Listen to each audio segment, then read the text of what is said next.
I believe, as the once poet Boy George once sang, at least I think it was Boy George, when two tribes go to war, money's all that you can score. And ultimately, when it comes to politics, the real answer is when two tribes go to war, nuance goes completely out the window. And we have seen in very recent times that even trying to make very nuanced arguments gets completely, absolutely ripped to shreds. And it doesn't matter if you are on the right, it doesn't matter if you are on the left. Nuance goes completely out the window. And there is no better example of what we saw at the referendum, where we know the EU is very, very complex. It has all these mechanisms and stuff. So it takes time to actually try and explain how the EU works and how it benefits us. Of course, the Leave campaign basically summed it up as sovereignty, take back control, and 350 million for the NHS. Of course, we know that all those were complete bunkum.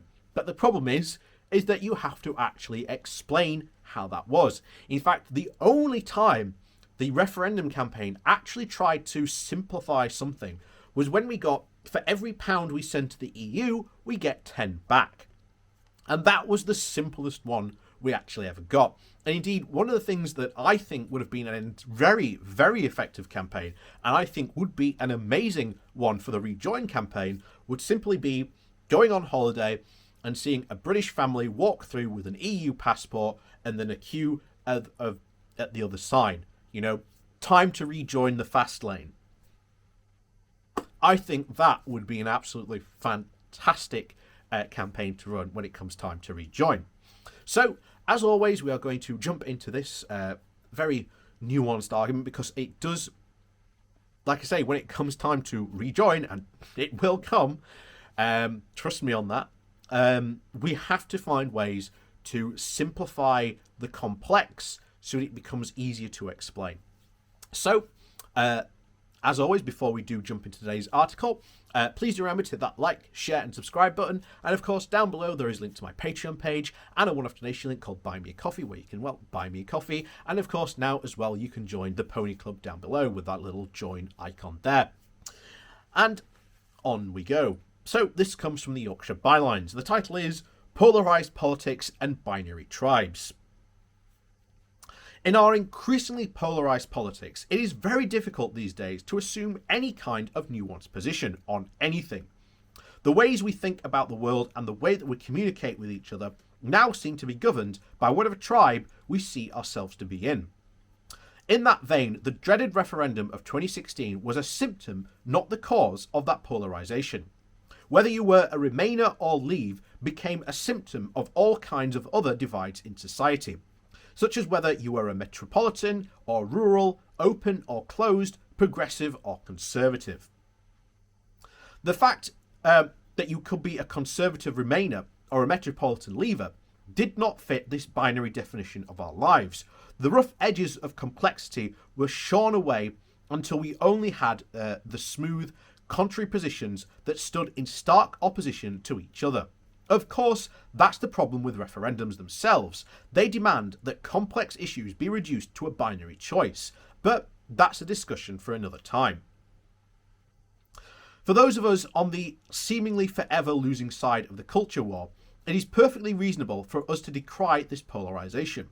But we also have to acknowledge that for far too long now, Remainers have been falling into the traps left for us by our opponents, and we have been guilty of playing along with these binary decisions ourselves. The EU is a set of institutions that exemplify the antithesis of binary options. They compromise systems and have layers that have evolved and will always evolve over the many decades, which have been informed by among many other things, design, history, accident, necessity, and crisis. And even at a macro level, it is possible to give examples of this complexity.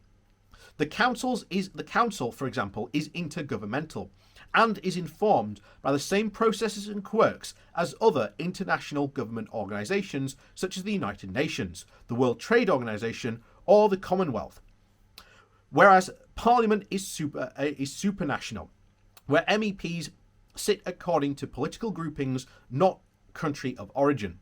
They have behaved differently and are completely separate institutions to what the outside world either could constitute the EU. I was often asked by Remainers, why is it that Farage is able to represent Britain with other pro-EU British voices in the Parliament, getting speaking time, of course, to the European Parliament. Farage was acting in his political group leader, and his nationality was neither here nor there. But because of his politics and his message, his followers were acting directly as the British voice. The complexity and layers of the system itself were stripped away, and the result favoured those who needed the battle to be a simple one. A them versus us was established, with Farage as the Brits and everyone else as the EU. And so the simplification extends to the Commission President as well. As with any personality, whoever ends up being chosen is bound to have their strengths and weaknesses. And ever since the infamous "Let's Face It" genius headline of the Up Yours Delors, that personality has been captured from relative obscurity in the UK to become the most obvious single spokesperson for the collective system and institutions that is the EU. It should come as no surprise to anyone that Ursula von der Leyen has her failings. When the vote to approve her nomination came before the European Parliament, those of us who were charged with the decision came under intense pressure, not least from our German SDP colleagues, not to approve her on the account of her record as a minister in the German government. In the end, Labour MEPs decided to vote in favour of her nomination. There were tens of us, so she won by 9 votes. It's not a decision I regret. Indeed, I wrote at the time about the imperfect nature of the choice put before MEPs as a member of state governments. Essentially, we were presented with a type of candidate where the replacement, should we fail to approve, would have been with almost been a near identical character.